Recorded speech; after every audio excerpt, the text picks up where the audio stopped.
what you have in front of you in terms of this Dawah manual, this is something coming from the Qatar Guest Center where I work in Qatar, where we have set up this Dawah training course.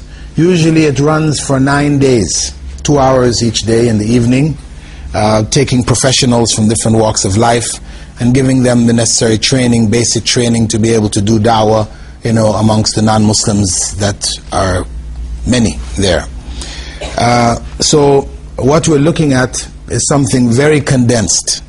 Means I won't be able to go over it with the kind of depth that we do it there. So it means I'm going to be skimming, be touching main points, and the material is there in your hands. It's for you to read and get more depth out of it. This is the main point. The other point to note that we do, when we do this course, we have assignments that we give the people who participate in the course. If you go to page 5, you'll see this is a page for course assignments. And obviously some of them are not going to be relevant to you because it's talking about weekly assignments, etc. And we're doing everything in 2 days, a few hours over 2 days. But one which is I think relevant to you all is that between today and tomorrow, I would like you each to prepare a Dawah plan, a plan for Dawah, wherever you are, whatever area of work you're involved in, or study, or whatever, for you to lay down a plan of how you would consistently be involved in Dawah, right? And this is as a part of an exercise for you to try to utilize what you have now. After we've finished the course, you can try to modify that and see how you can improve it. Also those issues that you're faced with, we can try to answer some of them in the question sessions. So by trying to develop a Dawah plan, the issues that you may not have thought of just sitting in the class, would come up. You would have an idea that I'm faced with this. How do I do this? How can I do Dawah in this circumstance or that circumstance, etc. So this is very important. And of course, this is following the basic, managerial principle. If you fail to plan, you plan to fail, right? So you have some plan. You're going to give Dawah. You need to have worked out some plan for that Dawah. If you're just going to go out and do it as it comes, likely your Dawah is going to be weak. It will not have the kind of consistency it would if you actually planned it out. The other thing, again, it's quite difficult for you to do it between now and tomorrow, but if you can, before the end, tomorrow, between today and tomorrow, if you can, at least try to meet one non-Muslim, right, and try to give them Dawah, and make a record of your encounter. If you go on page 105, right, this is at the end of the book, second last page from the end of the book, there is a Dawah encounter evaluation sheet where you try to give Dawah to a non-Muslim and you record your experience, right? And this you can make other photocopies of and try to record what you're doing. So you can check yourself, see your own improvement, check your progress. Actually, this is, if there is a system here or there, we have a committee which goes back and looks over these things. We meet, after a month's time, and people give up their evaluations, and we see, how things are going, how we can help them, etc. But maybe this society, the Ansar committee, they can try to develop this further, to keep tabs with people and their progress in the field of Dawah. Because of course, any of these kind of things that we do, you want some follow-up. It's not, it's useless to just do something. It's, everybody's hyped up, wonderful today, and then after some time it will peter out. If there is no follow-up, there should be some kind of follow-up for those people who have attended the course, how they're doing now, how they're progressing, what problems they're facing, how can we resolve it, who can you cooperate with? Because oftentimes, Dawah, trying to do it as an individual, it has its own drawbacks. Whereas trying to do it, with other people who are in the same field or in similar fields, this will help to give you greater success in your Dawah. And of course, success ultimately is with Allah. The last point, which has to do with conversion stories. I mean, we will have some people give their conversion stories tomorrow, but between now and then, or shortly thereafter, you can go to different websites like sultan.org, islamworld.net, mentioned there, and look at the conversion stories, of what I would say 10 recent converts. I mean, there are stories which are about people who converted to Islam 50 years ago, and not those. Those who have recently converted within the last 10 years or 5 to 10 years, to go and read them and identify what was the turning point in each person's story. What was the point which caused that person to become a Muslim? Look at that point and just make a note of it in a short paragraph or whatever, what was that turning point? And how would I utilize that turning point in my da'wah? Right? So you're not just reading stories for the entertainment, very nice story, but what practical use is it? How can I utilize that? How can I cater my da'wah to utilize that particular point? So this is what I would ask you to do for yourselves and also for the course. The first topic is that of the da'wah itself, as an introduction to da'wah. Understanding, basically, that's the first section, deals with the obligation of da'wah, to understand that it is not just something which is sunnah. That people categorize da'wah, oftentimes they look at it as being something which is sunnah. If you do it, you get reward, but if you don't do it, no harm. But the point is that the term sunnah includes also things which are obligatory. It's from the sunnah, for example, from the Prophet ﷺ. He has told us from the sunnah that in terms of our obligatory acts, say Salatul Eid, attending Salatul Eid. You'll not find it in the Quran anywhere, right? But Salatul Eid, the obligation of its attendance, comes from the sunnah. And so we can say it is from the sunnah, but it is from the sunnah which identifies what is obligatory. So from the sunnah there is what identifies what is obligatory, what is recommended, what is permissible, what is disliked, and even what is haram. The sunnah will identify for you things which are haram, which you may not find in the Quran. Eating of birds of prey, for example. It's not in the Quran. It is from the sunnah that it is identified. So this term sunnah, there are two meanings of it, and people mix up these meanings. When you're using it, one context, it means something that the Prophet ﷺ said, did, or approved. And something which is good to do. If you do it, you're rewarded. If you don't do it, there is no punishment. See, these are technical terms used in two different fields. One is in the science of hadith, it has a particular meaning. One is in the science of fiqh, right? Islamic law, it has another meaning. So it is important to understand that this term sunnah is not an excuse for not to do da'wah, right? That in fact the da'wah was the methodology of the prophets. That was their lives.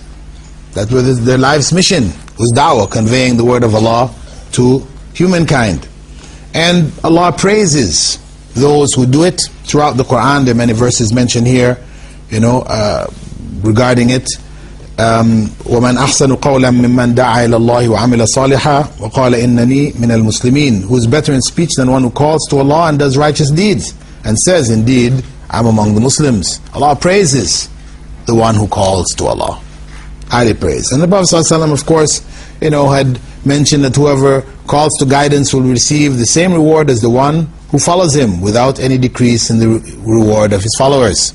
It's a basic principle. Anybody who accepts Islam, or anybody who finds their way to Islam as a result of your effort, then you will get reward from whatever that person does. And of course each and every one of us on the day of judgment will be in need of whatever good deeds we can find. And alhamdulillah, this is a massive source of good deeds. We will see coming for us, we'll wonder where it came from. Because you do that good and you don't know the consequence where it goes. Ultimately you do the best that you can, and inshallah that can be multiplied many, many times over for you. Anyway, the point is that da'wah, as I said, is an obligation. It is an obligation basically according to one's ability. Though scholars have divided it into different categories, what they call the individual obligation or fard ayn, and the community obligation or fard kifaya. Scholars have divided it into these two categories. However, the reality is that it is today fard ayn, an individual obligation. And scholars like Sheikh bin Baz, he said very clearly, in looking at this, that at a time when there is a shortage of callers, when evil is prevalent and ignorance dominates, sounds like our times, right? Da'wah becomes fard ayn on everyone according to their ability. It becomes fard ayn for everyone according to their ability. So we cannot find any excuse not to give da'wah. And there are so many different ways. Actually, in the book there's one section on tips for da'wah. Actually, it's called, it's on page 50 through page 57, called More Than 80 Ways to Make Da'wah. More than 80 ways to make da'wah. For all the different circumstances, at school, at home, the workplace, wherever. There are many, many tips here. Really, there's so many different ways. But what happens is that people don't stop and think about it, don't stop and analyze it. You just say, well, I'm in a class, non-Muslim students are with me for a minute and they're gone, how can I give da'wah? They don't stop and think out, in a day, where do I meet non-Muslims? How many times do I meet them? What are the different ways to give da'wah? Is it only just talking to people? No. It could be giving them a pamphlet, giving them a brochure.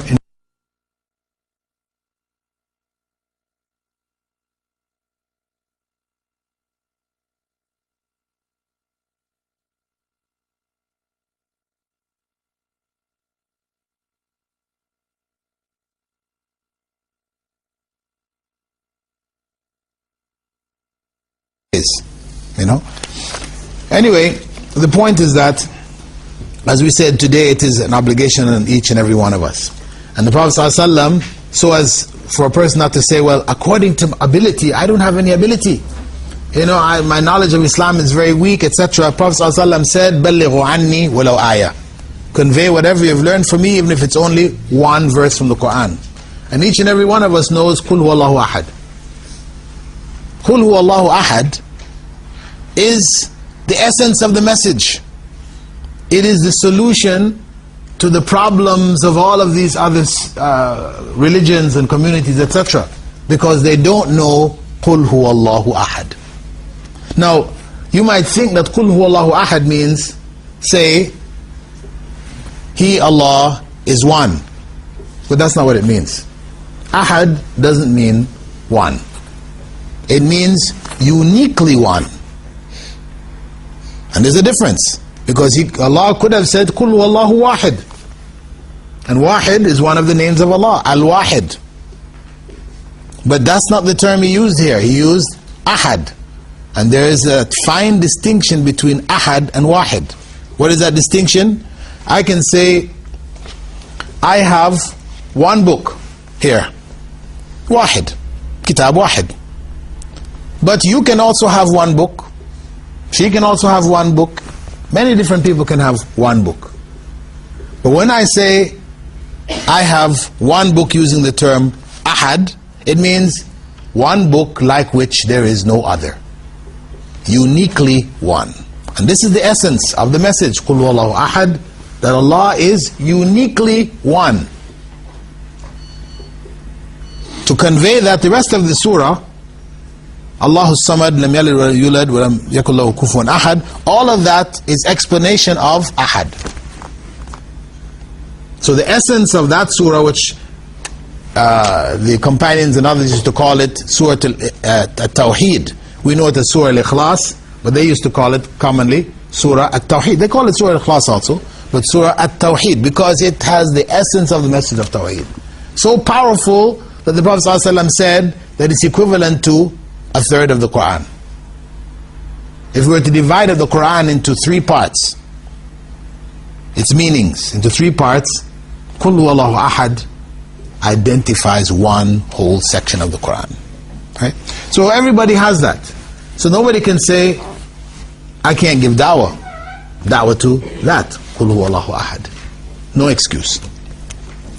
Furthermore, in order to stress that this is not just a recommendation, you find in both the Quran and the Sunnah a curse placed by Allah on those who don't give da'wah. Those who have the means, who have the knowledge, and they don't convey the message, they are cursed by Allah.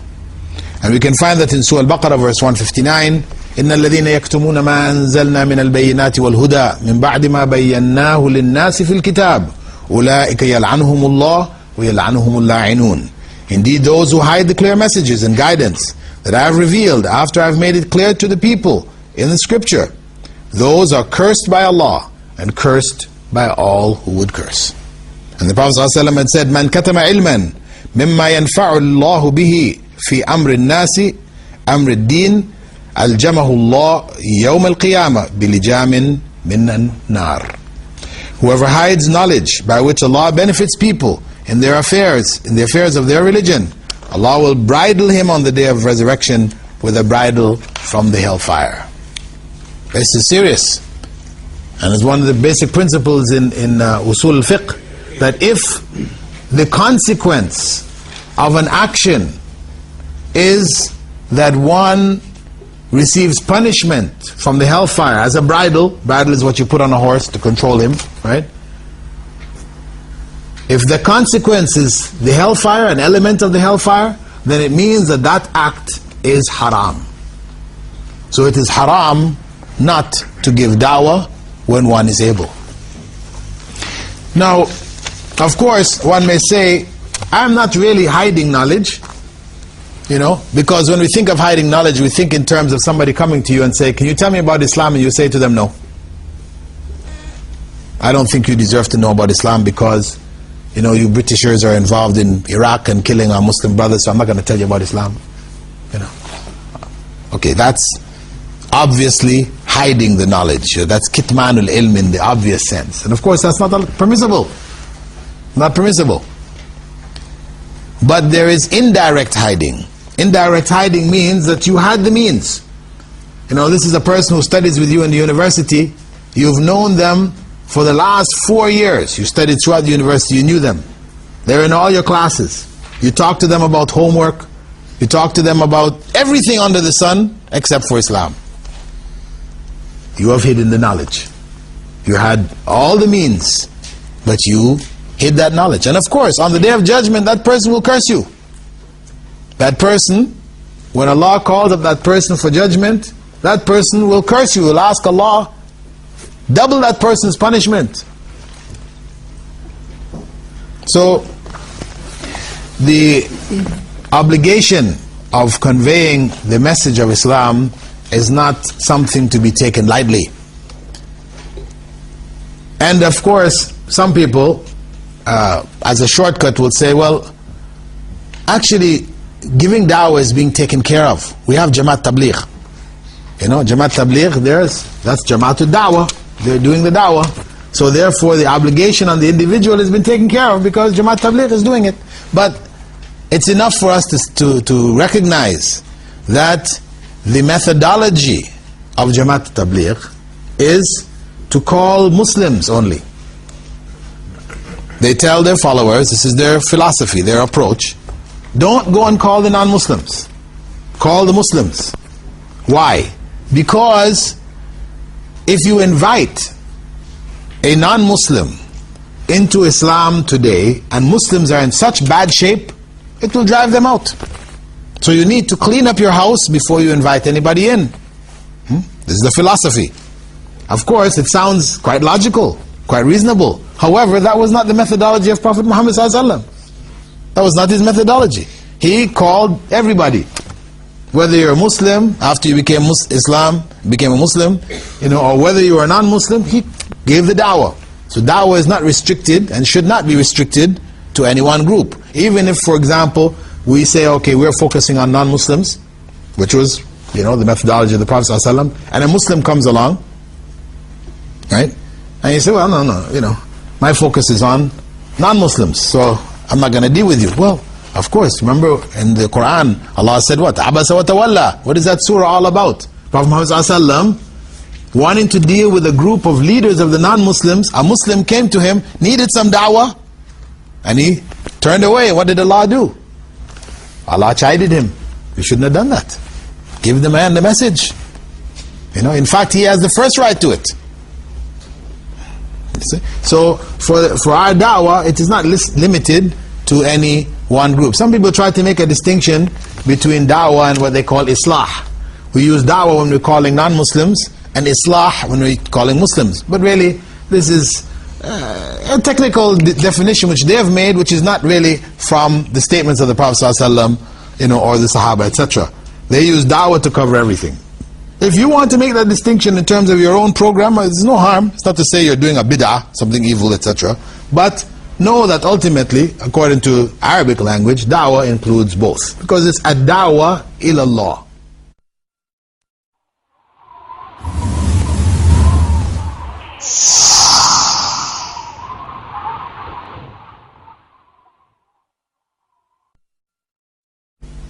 That is what the full translation of or term is, ad-da'wah ila Allah. And actually we've now entered into the characteristics of the call. Ad-da'wah ila Allah. That is the full term. Calling to Allah. That's what the da'wah is to. Da'wah is not to my group, the Ansar, or Hizb ut-Tahrir, or whatever. Where people who get caught up into groupism, their da'wah ends up being to groups. So the first thing you tell a person when they're coming into Islam, you're calling them to Islam, or they just came into Islam, which group are you going to join?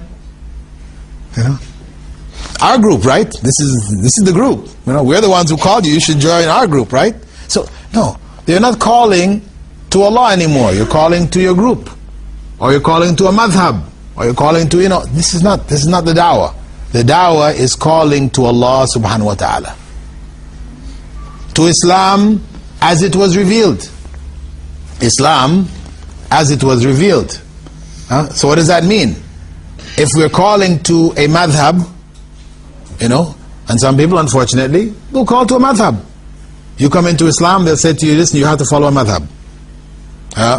Best madhab to follow is the Hanafi madhab. Why? Because most Muslims are Hanafis. Most Muslims are Hanafis. That's the biggest group. So better you become a Hanafi. No, we have to say to them, what was the madhab of Abu Huraira? He was a Hanafi. What about the madhab of Abu Hanifa? Was he a Hanafi? If you asked Abu Hanifa, what was your madhab? You think he would say, I'm a Hanafi? No, he wouldn't. Imam Malik, Imam Shafi'i, were they going to say, I was a Shafi'i, I was a Maliki? No. None of them would say that. What would be their answer? What is the answer of the Sahaba? What is the answer of the Tabi'een, the great Imams? What were their answer when you asked them, what was your madhab? Tell me. What was the madhab of the Sahaba? It was the madhab of the Prophet ﷺ, which is Quran and Sunnah, etc. No, but we say it is the madhab of the Prophet Muhammad ﷺ. That was the madhab they were following. They were trying to follow the way of the Prophet ﷺ. So that's what we call to. That's what they call to. That's what we should be calling to. The way of the Prophet ﷺ. That is embodied in the Quran and the Sunnah. But it is not just the Quran and the Sunnah, but the Quran and the Sunnah as it was understood by the Sahaba and the Tabi'een and the great Imams, etc. Not the Quran and the Sunnah as you understand it. Because if we were to hear the Quran and the Sunnah as Hizb ut-Tahrir understands it, then we have something else. You have a movement which is denying the Adhab al-Qabr. And they say we follow Quran and Sunnah. Or even the Qadianis. They say we follow Quran and Sunnah, but they say Muhammad ﷺ wasn't the last of the prophets. Right? So, just saying I follow Quran and Sunnah is not enough in terms of understanding. Yes, I can say I follow the Quran and Sunnah. That's perfectly legitimate. But what do you mean by that? The Quran and Sunnah as understood by whom? By you? Because you have people today doing that too. You know? You have some sisters who follow the Quran and who say they follow the Quran and Sunnah, and who were saying, well, you know, we need a female tafsir of the Quran. You know, because all the mufassirun, all those who made tafsir of the Quran, they're all men. So they made tafsir from a men's perspective. We need today, in our times, we need a female mufassir. I mean, as if a female mufassir who is following the way of the early generations is going to come up with a different tafsir, you know. But this is the modern understanding, the individual understanding. So we say that the da'wah itself is a da'wah to Allah subhanahu wa ta'ala, and not to a madhab, etc. As Shaykh bin Baz had mentioned, the way of Allah, the mighty and majestic, is submission, the straight path, the religion of Allah which He sent His messenger with. Therefore, this is what must be called to, not the madhab of such and such a person, nor the opinion of any individual. The way of Allah is that which the noble Quran and the pure authentic Sunnah of the Messenger ﷺ directs one to. It is necessary for the Muslim missionary, Muslim caller to Allah, to call people to the whole of Islam, and not to cause division among them, nor to be a blind follower of any madhab, a tribe, a sheikh, or a leader. Rather, his aim should be to affirm and clarify the truth and establish people upon that truth, even if it contradicts the opinion of such and such a person or so and so. So this is the essence of the da'wah. It is to the way of the Prophet ﷺ as it was understood by the early generations. And of course, there are a number of different references that the Prophet ﷺ made to that way. Because you find people say, well, you know, in Islam, there are many ways. Why should we restrict things to one way? There are many ways. But actually, if you listen to that argument, that is like the argument of those who say there are many ways to Allah. You have people out there who say there are many ways to Allah. Even some people who call themselves Muslims. They are known as the perennialists. Perennialists who have headquarters here in the UK. You know, the Islamic Text Society. If you've seen, or if you know that group, I mean, they promote this idea. This idea that all religions, really, as long as you're sincere, you're on a path to Allah. That religions in relationship to Allah is like a wheel. It has spokes and a hub in the middle. All the spokes lead to the hub. So if you're a sincere Buddhist, true sincere Buddhist, or you're a sincere Christian, or you're a sincere Hindu, whatever, or Muslim, you're all headed to Allah. Of course, we reject this. وَمَنْ يَبْتَغِي غَيْرَ الْإِسْلَامِ دِينًا فَلَنْ يُقْبَلَ مِنْهُ. Allah says very clear, whoever accepts a religion other than Islam, whoever takes other than Islam as his or her religion, it will not be accepted from them. Finish. There is only one way. There's only one religion. So as there is only one God, and there's only one human race, that's why we don't need many religions. For all those people out there in the da'wah field, you run into people who say, well, you know, what's wrong? You know, we're all believing in God, we're all doing good things, so and so and so. You know, why do you want to restrict? Why is it only your religion? No. Because God only provided one religion for people. He didn't want confusion. He's not the author of confusion. So human need is one. From the time of Adam to the last person of this world, human nature will not change. The needs for human beings will remain the same. So we only need one religion. So God only revealed one religion. So as there's one God, one human race, there's only one religion, and there's only one way to follow that religion. There's not many ways, because again you're ending up in confusion. There's only one way to follow it. But that way, we have unfortunately today some people who want to make that way so narrow, it's like a thread. If you just put your foot slightly to the side, you're off. you know, and then you're maligned and attacked and you're deviant and this, that and the other. They have made that way so narrow that if they were to apply that way to the Sahaba, they would be cutting Sahabas off the manhaj. Sahaba, Tabi'een, Imams, left and right, all the way down. Because they have gone to the other extreme. Yes, it is one way, but it is a broad way. It does allow for differences amongst in issues that may be issues of Aqidah. Say, oh, people say, no, it's differences in fiqh. We will not allow differences in Aqidah. Why not? Sahaba differed over some issues of Aqidah. They did differ. And so did the Tabi'een. And so did the Imams, etc. They differed over issues of fiqh. They differed over issues of Aqidah. Differences will exist. But they are not fundamental differences. Nobody was differing whether Allah is one or not. No. Nobody is differing whether Salah is wajib 5 times a day or not. No. There are basic issues of the deen. There are no differences. But there are secondary issues related to both Aqidah and fiqh about which people differed from the time of the Sahaba. That's reality. So if we can accept from the time of the Sahaba some differences, then we should be able to accept them today also. That's the bottom line. That we have a level of tolerance which will allow for differences. You know, it is one way, it is one path, and we know it's not one just based on our own desires. It is one based on knowledge. So we find, for example, the Prophet ﷺ saying, هذه سبيلي أدعو إلى الله على بصيرة. This is my path, and I call to Allah with clear knowledge.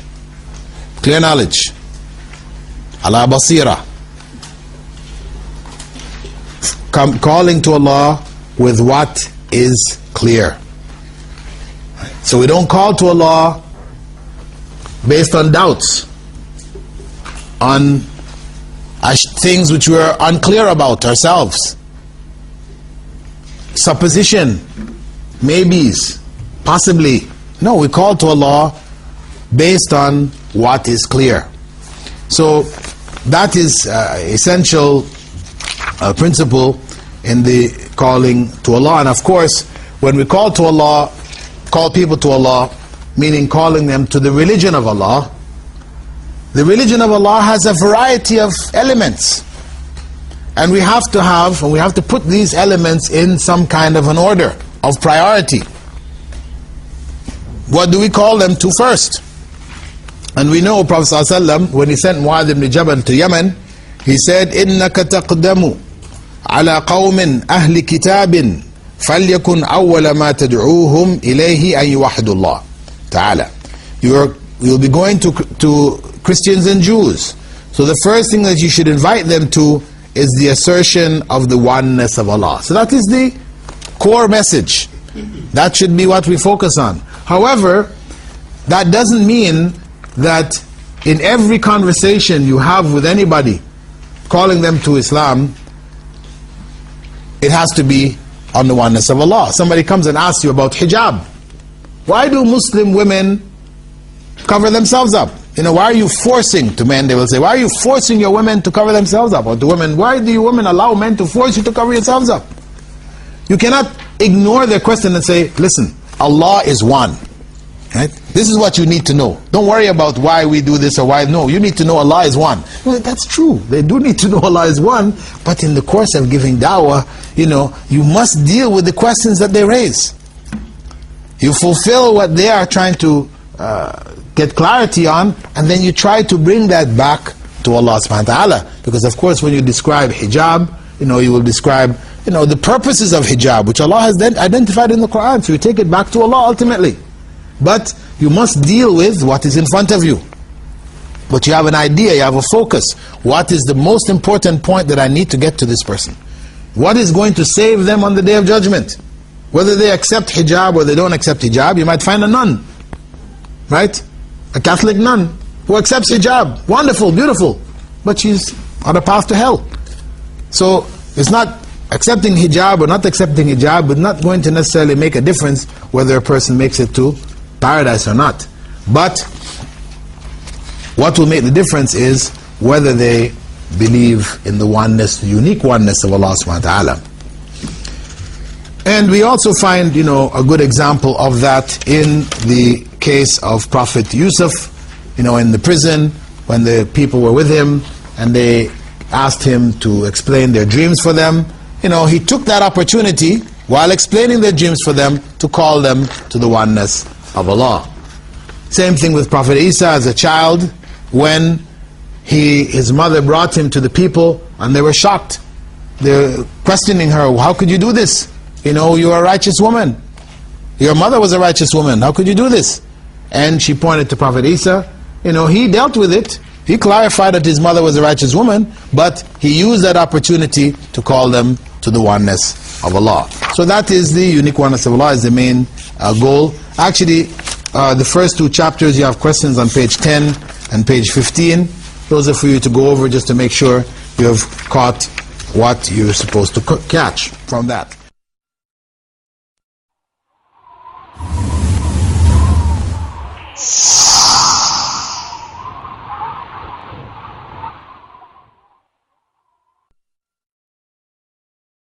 We're calling people to Islam, and we have to be aware of certain issues concerning them. We have a context. As we said, we don't call by just saying Allah is one, everybody you go to, Allah is one, Allah is one, Allah is one. No matter what circumstance you find yourself in, you're saying to people Allah is one. It's true, but that message has to be brought in a way which is suitable for that particular circumstance that you're calling to. And we have to, even before looking at how do we cloak that message, how do we present that message in such a way that it will effectively reach people, we have to keep our basic objectives in sight. The issue is, are we trying to convert people, or are we communicating with them and conveying a message? We have to have that clear. Because if in our minds, da'wah means your main program is converting people, then of course when you get out there and you try to convert people, most people will not convert. So you will lose, you will feel failure. You will feel, a failure. You will feel within yourself, weakness and, I'm useless, I can't do this, and you will quit. Because you had the wrong idea in mind. Whereas if you know that the responsibility is what? Tabligh. Not tabligh al-Jamaat. Jamaat tabligh, no, but tabligh meaning conveying the message. Tabligh al-Risala. That this is what the essence of it is, as Allah subhanahu wa ta'ala had said to the Prophet sallallahu alaihi wasallam, إِنَّكَ لَا تَهْدِي مَنْ أَحْبَبْتَ وَلَكِنَّ اللَّهَ يَهْدِي مَنْ يَشَاءُ وَهُوَ أَعْلَمُ بِالْمُهْتَدِينَ. Indeed, you cannot guide whom you love, but Allah guides whom He wills. He's telling Prophet Muhammad sallallahu alaihi wasallam that. And who are we? Prophet Muhammad sallallahu alaihi wasallam was not able to guide Abu Talib, so close to him, who protected him, who raised him, who gave his own child to him to raise. He couldn't guide him. So then what? As Allah told the Prophet ﷺ, وَمَا عَلَى الرَّسُولِ إِلَّا الْبَلَاغُ الْمُبِينَ. The only obligation on the messenger is to give the clear message. That is the obligation. Giving the clear message. So, if we understand that, then that takes a weight off our backs, takes a big burden from us. We're not now having to convert people. We're just about trying to get that message across, and to get it across effectively and well. Right? So, there are some principles that we should keep in mind when we are trying to get across that message effectively. First of the principles is listen before you speak. Listen before you speak. Meaning what? Meaning, yes, you have a message you want to tell people, but if your approach is just, as soon as you meet a person, you just ramble on. You just give them you're a preacher. You're out there giving them the whole story. You don't have any idea what their ideas are, what their issues are, so on. So you're just coming and telling them, So what happens? You're out there, you're telling a Jehovah's Witness that God didn't have a son, Jesus is not the Son of God, and all this. After you talk to him for 1 hour, he tells you, guess what? I didn't believe that Jesus had a son. Jehovah's Witnesses don't believe that Jesus had a son. That God had a son. That Jesus was created. He was created. Yes, they're using the term son, but he was not the begotten son, so they don't have that belief. So you just wasted 1 hour, when they didn't. And you might even find many Christians, for example. Remember, they did surveys among the bishops of England here, and found that more than 50% of the bishops didn't believe that Jesus was the Son of God. That Jesus was God. Didn't believe that. So if the bishops have that belief, then you can imagine what is amongst the common people. So though, yes, there is an official belief line, a creed, people are still believing whatever they feel like believing. So you, as a da'i, one who is not saying, that's my 24-hour duty. No, I have different fields that I work in, etc. But I know that wherever I am, I have a duty to convey the word of Allah, as long as there's an opportunity for me to do so. So what is my approach? My approach here should be like that of a doctor. How the doctor deals with his patient. When you go in to see the doctor, does he start writing the prescription already? Before you even reach the seat? He's writing out a prescription. When you got to the seat, he just gives you the prescription, you say shukran and you leave? No. He has to hear what your problems are. He has to listen to you. Hear what is your problem. After he has understood your illness, then he prescribes the suitable remedy. And that's the same thing in da'wah. We're going to convey to them the message, but how do we convey it? It's like medicine. We have to convey it in the way which is suitable for that particular person that we're giving the da'wah to. So we need to hear what they have to say. Hear their ideas. What are their thoughts? Right? Second point to keep in mind is that you should put yourself in other people's shoes. Meaning, when you're giving da'wah, the language that you're using, stop and think. If I were a non-Muslim who knew nothing about Islam, would this have any value to me? You're giving da'wah to somebody, a non-Muslim, knows nothing about Islam, and you're quoting from the Quran. You're quoting what Prophet Muhammad ﷺ said. You're quoting what Sheikh so-and-so said.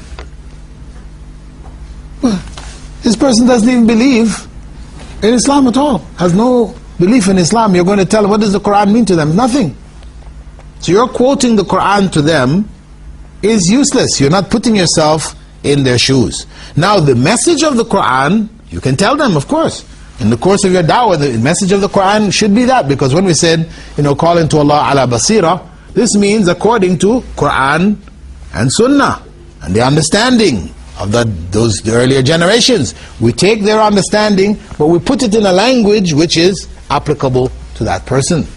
So just putting ourselves in their shoes. We should think, just stop and think for ourselves for a moment. And that's one of the important things which come up in this line, is using the term Allah. Using the term Allah. This is something in da'wah people have debated about. Should we use the term God, or should we use the term Allah? Now, what you find is surveys which have been done among non-Muslims have shown clearly that the vast majority of them believe or think that Allah is a different God from the God they believe in. It's the God of the Muslims. Like the Hindus have Shiva, Ganesh, the Muslims have Allah. Some of them even, made articles about it. Mori did a thing about the moon god. Allah is the moon god of the Muslims. All kinds of foolishness out there. So, once you use the term Allah to somebody who has not been familiarized, has not been given an understanding, then that is going to conjure up in their minds all kinds of other images, etc., which is just going to affect your da'wah. So, really, it is most effective, really, in giving da'wah to non-Muslims. It's better to use the term God. And you clarify. who God really is. Because ultimately the God they believe in is the same God we believe in. But they have got some misconceptions about God, that He had a son, that He became a man, and a variety of other things connected to it. But we clarify those misconceptions. But it's the same God ultimately. And we need to start from that common ground with them. So again, this is the issue of putting yourself in another person's shoes, understanding how they are looking at Islam, the world of Islam, etc., in the course of giving our da'wah. We're looking at the context in which we're giving our da'wah. What are the issues that we need to keep in mind? We said there were 3 basic issues that we should start off with. Understanding whether we're trying to convert people or convey a message. We said it was really conveying the message. We said also listening before we speak. That's important. If you want to convey a message, you need to listen and know what message you should be giving, how you should be giving that message. And also, we said we should put ourselves in the shoes of others. Hear ourselves. Hear our terminologies, how we're expressing that message. Is it in a way which would encourage understanding from the non-Muslims? Or is it a way which is going to create more questions and doubts in their minds? Now, as a general principle, when we come into a new situation, we have to assess that situation. Assess it. Judge what is the circumstance that we have found ourselves in. Among the things that we need to keep in mind when we're assessing a situation is our timing. That the message has to be given at the appropriate times. Meaning that we don't try to do everything at one time. Somebody expresses some interest. I'd like to know something about Islam. You bring for them a carton of books. No, this is bad timing. Give them a pamphlet. Let them read that. After they've absorbed that information, they show further interest, you give them something else. You work with them. Don't overload. This is information overload, bad timing. Also, what we need to keep in mind is the audience itself, the nature of the audience. And what is most important in that is what we call the group mentality. If you're talking to people as a group, they function differently from people as individuals. Meaning, if you sat and you talked with a person by themselves, they might agree with you, they might listen, and etc., etc.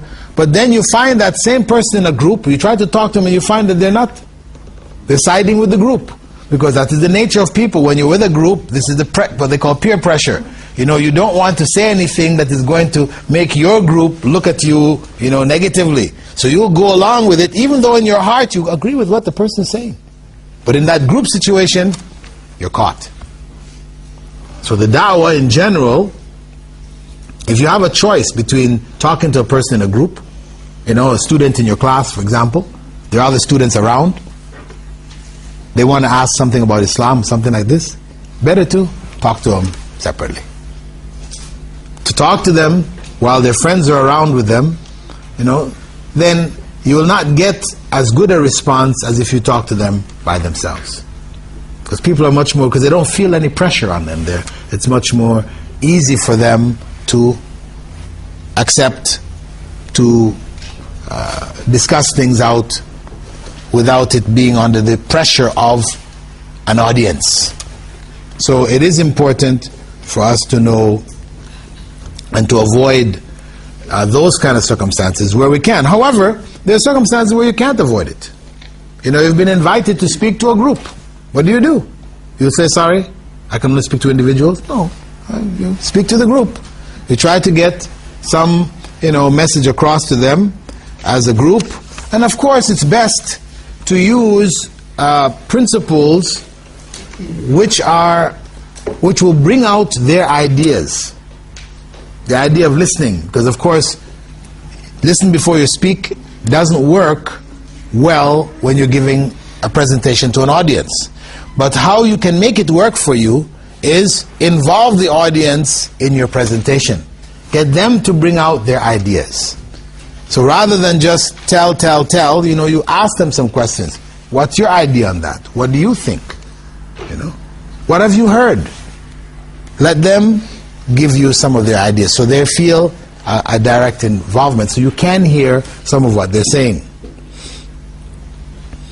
Also, the location where you're giving the da'wah. You have to choose a suitable location for that audience that you're trying to reach.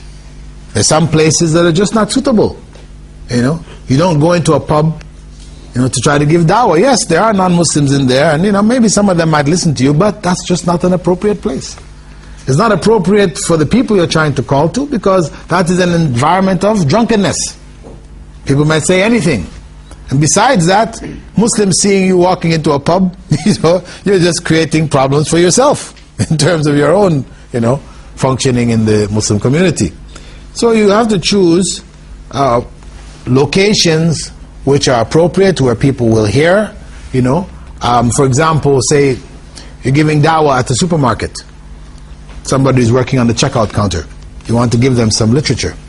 You see that person's friendly type of person, whatever, and so you want to give them some literature.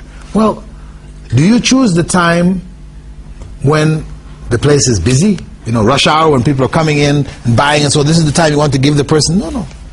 There are times in the day when nobody's coming in. Hardly anybody comes in to buy anything. That's the time to go and give the material that you want to give. So, even in terms of location, there are elements of timing that link up with location. Actually, all of these are interlinked. Then, the background of the person you're calling themselves. Do you call a person who is highly educated in the same way you call a person who is not highly educated? Is it right to make a distinction in terms of how you approach people? Yes, it's quite reasonable.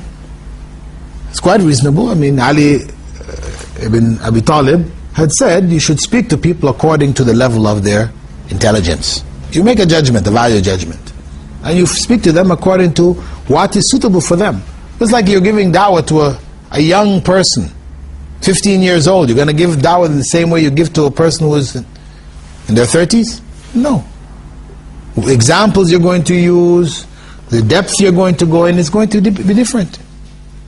And similarly, even, you're giving the message, for example, you want to give the message that, Prophet Isa isn't or wasn't God to a non-Muslim. Now, if you're talking to a person, simple background, who's not studied philosophy and all this kind of thing, you can reach them very simply by saying to them, could you ever be God? Is it possible that you could become God? If they say yes, then of course, stop your line of questioning, find somebody else. If somebody else is lost it, they're out there somewhere, right? So the average person who's still got their sense about them, they're going to say, no, I couldn't be God. So you ask them, why? Why not? Why couldn't you become God? So, because I'm a human being. Human beings are not God. Can't become God. So then you ask them, was Jesus Christ a human being? The simple person, the average person, they would say, yeah, he was a human being. So then, he couldn't have been God. Basic, simple logic. Simple person would say, oh, I never really thought about it that way. Yeah, you're right. He couldn't have been God. I just grew up saying he was God all along anyway. I really hadn't thought about it, right? Really, but what you said is true. But now if you talk to somebody who's in university, they studied philosophy 101 or whatever, then you tell that person, could you become God? He said no. Was Jesus a human being? He stops, he's thinking ahead now. He's not just going to answer your question. In his heart, he knows, yes, he was a human being. He should say yes. But if he says yes, then he's lost the argument. So his approach will be, not quite. Right? You know? He appeared like a human being, but really he was God. Or he was God inside of a human being body. Or, you know, all kinds of, you know, Christian philosophers in the past, they had all kinds of explanations for it. But that's what would happen. So the result you got from a person who has not been, whose nature has not been distorted by philosophy, is different from a person who has had that kind of exposure. So naturally, when you're approaching people, you have to then approach them in a different manner. The other thing to keep in mind too is that in the course of giving da'wah, it is good in the beginnings to focus on people's misconceptions about Islam. In fact, usually myself, when I'm invited to give a talk at universities or whatever, non-Muslim environments, my basic beginning talk is misconceptions about Islam and Muslims, where I explain about misconceptions concerning religious issues, about Allah, showing them that yes, we believe in the angels and the resurrection and the things that you believe in. I mean, but of course there are some differences.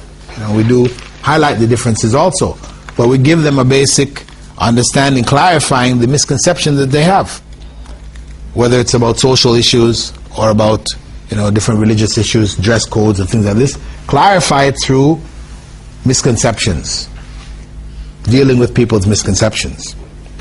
And of course this means that we have to listen to what people have to say, or we are listening to what people have to say in the media and we're clarifying it to an audience.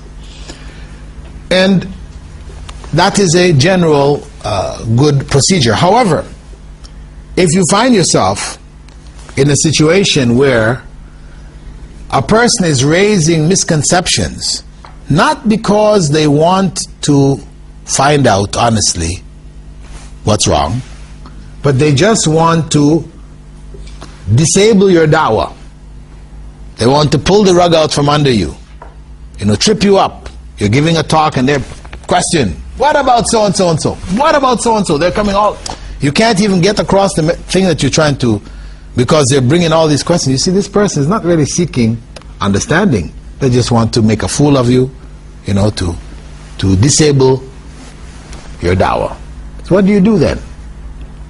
At this point, then you can't look at their initial misconception.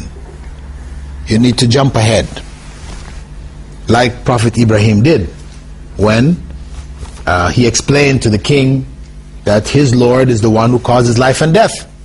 Then the king said to him, Ana uhyi wa umit, I give life and death. Now he could have stopped here to explain to him that, listen, when you give life, it's not the same as when Allah gives life. Your giving life is just allowing somebody to live, right? You didn't kill him, so you allowed him to live. That's your giving life. Where Allah is one who's giving life to the dead. Something which was not living becomes living, that's Allah giving life. He didn't do that. He jumped 2 steps ahead and he said that Allah brings the sun from the east. Bring it from the west. Okay? You know, if that's your line of reasoning, then go there. So similarly, for example, you're giving da'wah, somebody raised up an issue about polygamy, you're talking to them about polygamy, you know, and they're starting to bring this, that, and everywhere. So, you know, you guys, all the excesses that exist in this, that, and the other. You just ask them, hey, do you think you have monogamy? Monogamy. You know, you're questioning all about this polygamy thing here. Do you think you have monogamy? As if we're the only ones who are in polygamy. Muslims have polygamy. You think you non-Muslims don't have polygamy too? You think there is monogamy in Britain? Huh? Is that what's going on here? Monogamy? No, it's not. The average, you know, married Brit has girlfriends, extramarital affairs, mistresses, all this. That's the norm. So you don't have monogamy here. That's just something you have on the books. Reality is polygamy is going on here. In fact, you've got more polygamy going on here than we have in our Muslim world. You know, so you just stop that. You know, put it in its place. You want to look at this honestly, then we look at it from this perspective here. You know, let's be honest.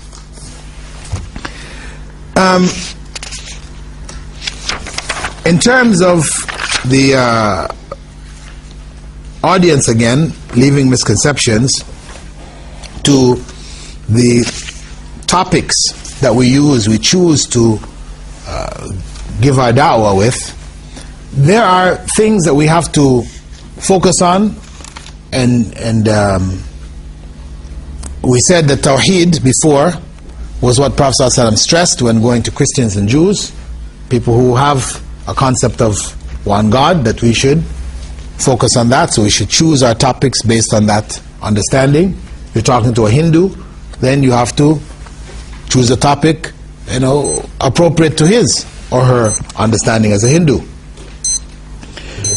We also have to look at the method by which we deliver that message.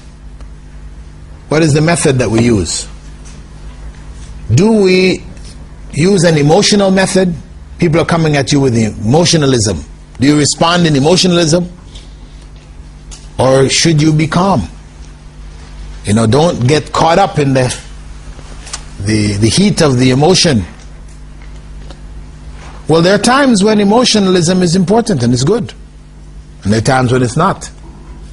And Prophet Muhammad ﷺ, in giving his khutbahs, you hear the companions describing him sometimes speaking and his eyes would become red, his voice became loud, stressing certain points. So there are times for that, and there are other times for calmness, etc. So we have to choose the appropriate form of giving the da'wah, which will effectively carry our message across to the people.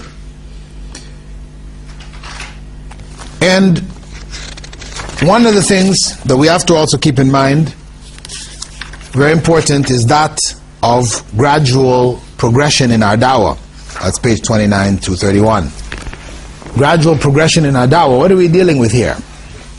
That people in general are on different scales. You have people on the very bottom scale, which is a person who is negligent. They don't care to hear what you have to say. Not interested. You have people who are hostile. They're coming at you in a hostile manner with, You have people who are neutral. Okay, go ahead. You have people who have shown some interest. Okay, let's hear what you have to say. I wouldn't mind finding out. You have people who are positive. Could you explain so and so and so and so and so and so? Really, I've been thinking about this so and so, And people who are on your side. Yes, I agree. This is weapons of mass destruction was just a game which people use to get at the oil or whatever. So people are on different scales. The main idea is to try to bring them, those that are below neutral, to neutral. Right? To bring them, those who are either aggressive or uninterested, negligent. You have to do what is necessary to get them to a neutral position. A person who is not interested at all, you have to say something to catch their interest. Right? Of course, there are different ways to do it. Da'wah in Hyde Park use the antagonistic way. Right? You say something which will antagonize them, and then they get involved in your conversation. Right? That's not always a fruitful way. But to try to choose, a topic which is closer to their heart, something which will touch them, which they hadn't thought about, or which they thought about and they didn't find an answer for. Something which will catch their interest. You will try to, in other words, you choose topics which will cause them to get involved. Oh yeah, I'd like to know about that. A person who is the example of that is like the purpose of creation. Why were we created? It's the question everybody asks himself sometime in his life. He asks this. No answers. So, it's a good point to catch somebody's attention. But for Christians especially, and others, if you ask them why were they created, what is the purpose of their creation? Why did God create you? Why are you here in this world? They really have no answers, because there's no clear scriptural explanation for that. Now, they might have heard something here and there from a priest or a minister or whatever, but, that's what they will echo if they remember it. Otherwise, you find them dumbfounded. And, okay, why? Tell me. So it's a useful means to bring a person who was disinterested, didn't really care, get involved now in a conversation. The other person who is aggressive, coming at you with these questions, or when you're trying to explain something, they're always saying, no, I don't agree with you. No, I don't think it's that way. No, it's this. It's very aggressive. Then you have to try to neutralize that by what we call the PAR principle. P-A-R. P meaning probe. P for probe. P-R-O-B-E. You probe them to find out what's at the bottom of their question. What's the bottom of their attitude? Why are they like this? There must be something which is causing them to say this. Try to find that out. Because if you can find that out, then you can align yourself. That's the A. You can align yourself with them. This person coming about, you guys, always killing Muslims. You find out, okay, his father was killed in the Gulf War or in Iraq or whatever. Okay. So it's good. You explain to them, well, I can understand how you feel, having lost your father. I mean, this is something very difficult, to deal with. And, so you try to align yourself, cutting somebody's head off on the television and holding his head up and, it's horrible, really, really. It's something terrible. It makes me sick to my stomach to see that, I can understand how you feel. This is your line. I can understand how you feel. You have aligned yourself with them. So they don't feel it's us and them anymore. They say, okay, this person is sort of like on my side, right? So that way you neutralize their hostility. And then that makes them now, from there you try to raise them. That's your R, P-A-R. You try to raise them from that position of neutrality now to a position of being interested, to one of positive, and then ultimately, inshallah, to guidance. So this is what we have to assess the circumstance. We have to assess the individual. What level is that individual is on? What is his level or her level? What's driving them to what they're doing? Listen, hear, read between the lines. Don't just focus on what they're saying, but try to understand what's behind what they're saying. Try to find out. You hear a person who says, there is no God. There can't be a God. You guys believing in God. Try to answer, why don't you believe there could be a God? Well, my aunt, she was a really nice person. She used to help everybody, and she was this, and then one day she had a car accident. Bam! Killed her. And she was my favorite aunt. Why? That was, for him, or her, as a young person, there was no explanation. Nobody could explain to them, why did that person have to die? Such a good person, etc. So that just killed in them, because there was no explanation, the idea of God. Because where's the rhyme and the reason? Where's the logic? That such a nice person is destroyed, and then you have these evil people all around, and they're living and having a happy time, and where's the justice here? There can't be a God. So but you find out that that's what their problem was, then you try to explain to them, people lose their lives and this type of thing, it doesn't necessarily mean, you might see it as something evil, but there could be other things behind it, and you try to explain to them, to neutralize those negative feelings. That just because we experience evil, it doesn't necessarily mean that that thing is ultimately evil. It might appear to us to be evil at this point in time, but there is some good from it that we're not able to comprehend.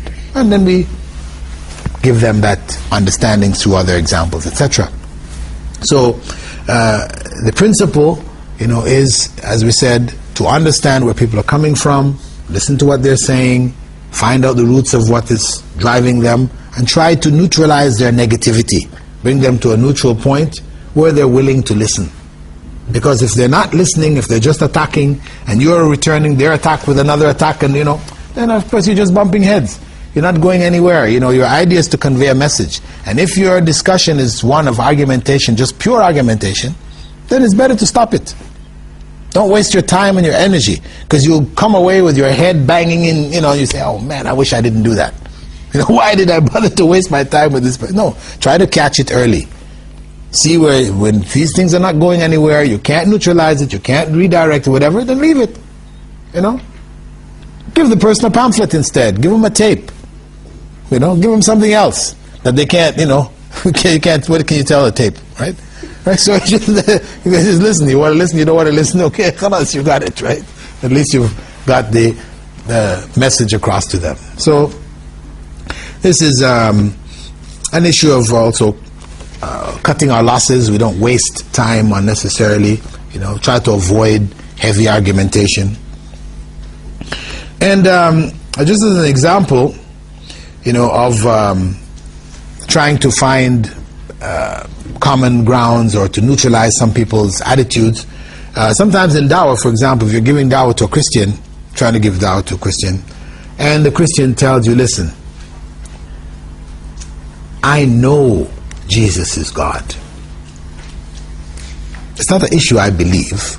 I know Jesus is God. Okay? So you say to them, okay, how do you know Jesus is God? Right? Don't start arguing with them about, no, you don't really know. And no. How do you know Jesus is God?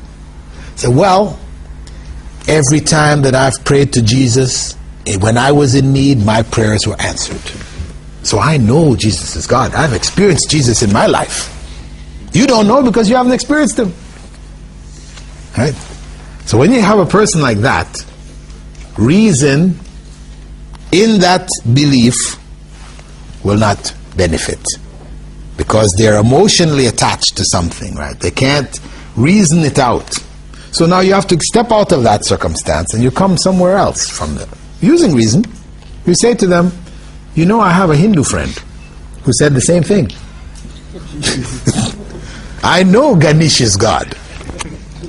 And I asked him how. He said, because every time I prayed to Ganesh, my prayers were answered. What do you think? What do you think? And of course, the Christian, if they're a true Christian, they're going to say, no. No, that elephant head God, Ganesh, no, he didn't answer that person's prayers. No way. Right? No way. So then who answered the man's prayers? God. He said, well, that's the same thing we want to say to you. That you thought it was Jesus answering your prayers, but it was God. Right? You take them to something which is familiar to them, you know, which they're not going to go with that one, and you bring it back, you know, and show them in their own understanding that they missed out on this point here. So we try to give the dawah to people in a gradual way. Don't feel we have to give everything to them one time. We try to move them along gradually. You know, sometimes, of course, when we awaken to Islam, you know, we become very zealous, you know. We want everybody to practice Islam as we understand it now, right now. You know, there's another danger we have to beware of. Give people a chance to grow, to progress. You know, we have so many of the laws of Islam came gradually, allowing people an opportunity to grow with the guidance. So similarly, we try to convey to them a reasonable amount of the message, to take them to one point, and then give them a chance. You know, sometimes I know in Qatar, we will have, you know, people calling us up. I have somebody who wants to accept Islam. I said, really? Yeah, he's ready to accept Islam. So how do you know? I gave him a pamphlet and he accepted it. wait, hold on. Did he say he wanted to read another pamphlet? Did he ask you? No. It's just he accepted the pamphlet. So, take it easy. Give him a chance to read it. You know, see what he says after that, right? You know, sometimes we become sort of overzealous, you know, in the dawah, right? So this is, inshallah, we try to allow progression, development in people in the course of the dawah.